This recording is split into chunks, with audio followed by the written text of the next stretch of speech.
बोल जयकारा बोल मेरे श्री गुरु महाराज की जय। श्री अमर ज्योति दर्शन ग्रंथ गुरु दीक्षा। अनंत असीमित गुर निधि विचरे गुणों के माय, अखिल विश्व नियत्ता से लौकिक नियम निभाए। साधन नियम सब दृढ़ करें, तन पर कष्ट उठाए। पथ प्रदर्शक बन जगत में सत मार्ग दर्शाए। सर्वगुण संपन्न तीनों गुणों से न्यारे संसार के रचयिता प्रभु संत महापुरुषों के वेश में त्रिगुणामय संसार में विचरण कर स्वयं उन नियमों का पालन दृढ़ता से करते हैं जो मृत्यु लोक में मानव के लिए आवश्यक है। जन कल्याण हेतु अपने सुकोमल तन पर कष्ट उठाकर आदर्श स्थापित करते हैं, ताकि साधारण प्राणी उस आचरणमयी जीवन से शिक्षा प्राप्त कर आत्म उन्नति के पथ पर सरलता से अग्रसर हो सके।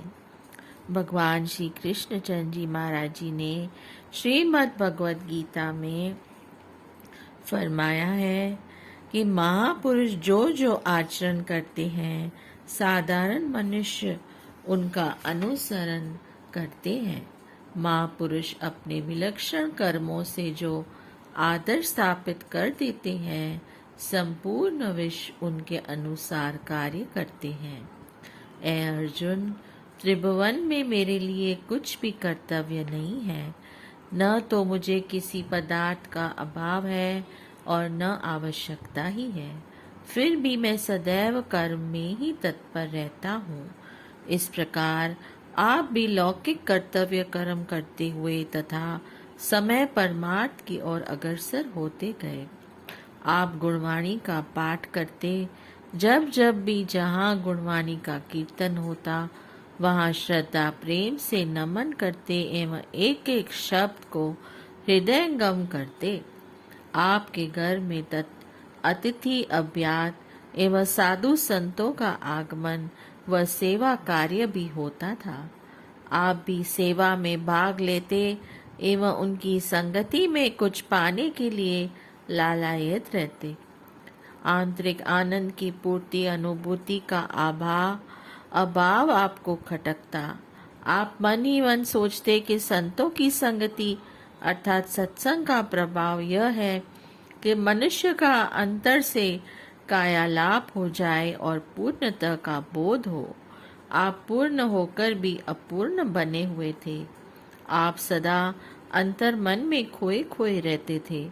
सत्य तो यह है कि आपके दिल में तत्वदर्शी सत्पुरुषों से मिलने की उत्कट अभिलाषा थी। नियति का विधान इस दुर्लभ संयोग को पूर्ण करने में तत्पर हुआ।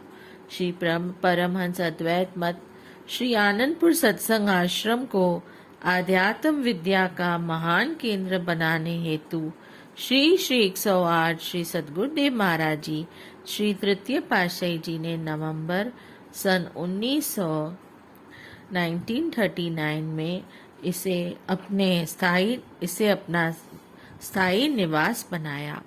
यहाँ संस्कारी अधिकारी जीवों को शरणागति प्रदान कर निष्काम कर्म, प्रेम, त्याग, सेवा, सुमिरन, ध्यान आरंभ किया। श्री परमहंस दयाल जी की मौज अनुसार भक्ति के अभिलाषी संस्कारी आत्माएं उनके संपर्क में आई और आध्यात्मिक लाभ उठाया।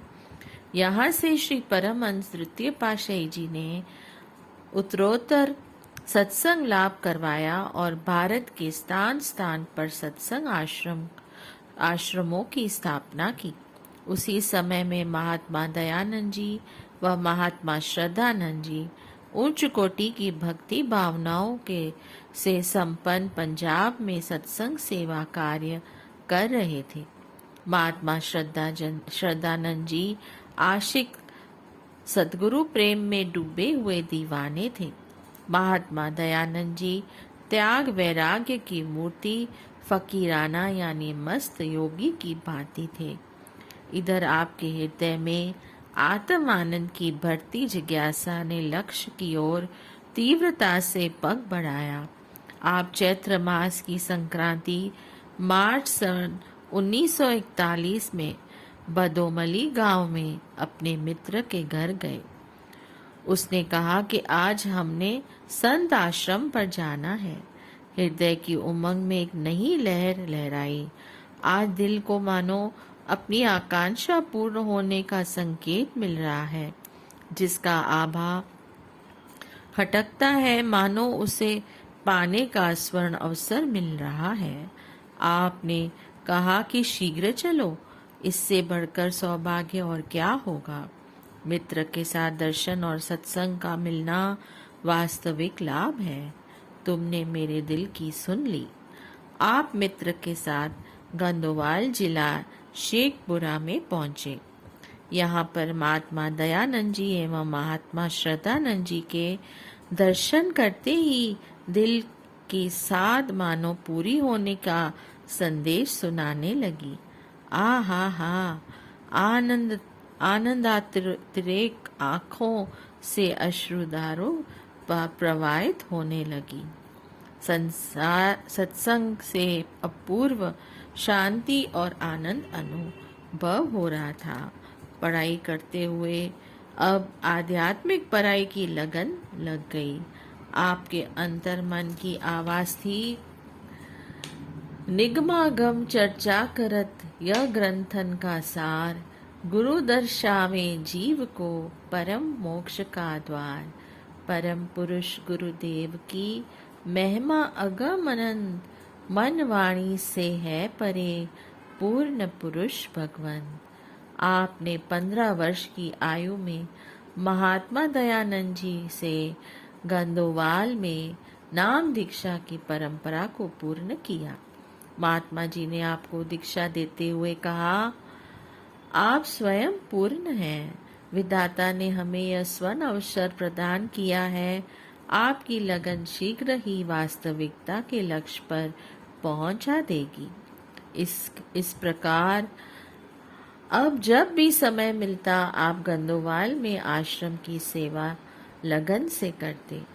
सन 1942 में वैसाखी के पर्व पर आप महात्मा जी के साथ श्री दर्शन के लिए श्री आनंदपुर पहुंचे। श्री दर्शन करने के पश्चात आपकी आत्मानुभूति वर्णातीत थी। आपने सत्संग सेवा सुमरन का देव बना लिया।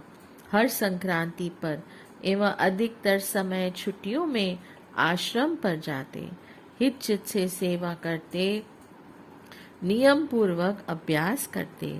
महात्मा जी आपकी इतनी लगन को देखकर प्रसन्न होते।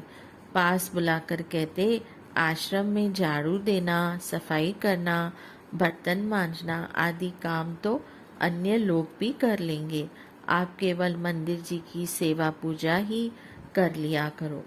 आप भाव भरे शब्दों में कहते, महात्मा जी आप मुझे निजी निधि को पाने से वंचित क्यों होने को कहते हैं। मुझ पर कृपा करते हुए इससे अधिक सेवा करने का अवसर प्रदान करें। गांव रायपुर कला के समीप ही रावी नदी बहती थी। आप भक्त वेश में हर संक्रांत को अपने मित्र दुर्गादास जी के साथ इस नदी को पार कर गंदोवाल के सारे आश्रम को गोबर से लीपा करते। एक दिन संक्रांति थी और आपको उस दिन किसी कारणवश स्कूल से कुछ देरी हो गई। घर पहुंचे तो आपके बड़े भाई ने आपको कोई काम बता दिया। आप शीघ्रता से उस काम को निपटाकर आश्रम की ओर जाने लगे।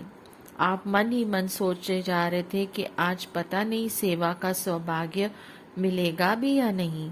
पहले ही बहुत विलंब हो चुका है। फिर दुर्गादास जी ने वहां पहुंचकर सारी सेवा निपटा भी ली होगी।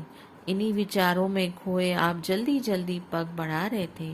नदी के पास दलदल में आपका चरण धंस गया। आप जितना जोर लगाकर उसे बाहर निकालने का प्रयत्न करते, उतना ही वह अंदर की ओर धंसता चला जा रहा था। उस समय आपने अपने इष्ट देव प्रभु जी के को स्मरण कर विनय की, प्रभु आज हमारे से क्या भूल हो गई है? क्या आज की संक्रांति सेवा किए बिना ही निकल जाएगी? विनती करते करते जब आपने आंखें बंद की तो नेत्रों में गंगा जमुना प्रवाहित हो गई। इतने में आपने क्या देखा कि नदी के दूसरे किनारे पर महाप्रभु जी सैर कर रहे हैं और आपका नाम लेकर फरमा रहे हैं कि आओ, हम तो आपकी प्रतीक्षा कर रहे हैं। आपने आंखें खोली तो अद्भुत दृश्य यह देखा कि आपका चरण दलदल से निकल चुका है। उस समय उस पार पहुंचकर आप प्रभु जी के सुकोमल चरण कमलों में दंडवत प्रणाम कर रहे हैं। महाप्रभु जी ने आपको उठाया और फरमाया कि जाओ, जल्दी जाओ, अभी तो सेवा आरंभ भी नहीं हुई है। आप दौड़ कर आश्रम में पहुंचे तो देखा कि अभी दुर्गादास जी तो पहुंचे ही नहीं थे। आपने झटपट गोबर का गोल तैयार किया और लिपाई आरंभ कर दी। इस प्रकार आप दर्शा रहे थे कि जिसके हृदय में गुरुगर की सेवा की लालसा होती है और अपने सद्गुरु के चरणों में अटूट श्रद्धा व पूर्ण विश्वास होता है, सद्गुरु उसके सदैव अंग संग रहते हैं। आपने हर प्रकार की सेवा में भाग लेकर यह भी दर्शा दिया कि गुरु दरबार की कोई भी सेवा बड़ी अथवा छोटी नहीं होती। यह सेवा तो अति सौभाग्य व उत्तम कर्मों के फल स्वरूप ही जीव को मिलती है। महात्मा जी आपके तेजोमयी प्रसन्नचित रूप को निहारते और मन ही मन कहते कि सचमुच दिव्य दैवी गुण स्वरूप जब धरा पर अवतार लेते हैं तो मानवीय आदर्शों पर चलते हुए स्वयं को रहस्यमयी बनाए रखते हैं। माता जी आपके बदले हुए रंग ढंग को देखकर सोचती कि क्या सचमुच ही यह संन्यास मार्ग को अपना रहा है। एक क्षण में योग माया का प्रभाव इस विचार को बदल देता। नहीं नहीं, अभी इतनी जल्दी नहीं होगा, घर गृहस्थी को अवश्य स्वीकार करेगा। सन 1944 में मैट्रिक पास कर आप दुकान का कार्य करने लगे। महात्मा जी के संपर्क में त्याग एवं वैराग्य आपको उपहार में मिल चुके थे। भारी कार्य व्यवहार करते हुए भी आत्म अनुभूति आपको व्यवहार बनाए रखती। बोलो जयकारा, बोल मेरे श्री गुरु महाराज की जय। जय सच्चिदानंद।